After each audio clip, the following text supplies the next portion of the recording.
மகாராஜ பெற்ற புது ரோஜ எலிசபெத் ராணியின் பேத்தியே. தாயே தாயே மகளன வந்தாய், தந்தை சிந்தை நலமுற வந்தாய். நீயே லோகம் என்று ஆனாய் பெண்ணே, என்னை ஆளும் தெய்வம் நீதான் கண்ணே.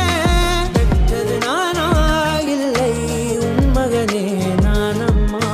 தாயே தாயே மகளன வந்தாய், தந்தை சிந்தை நலமுற வந்தாய்.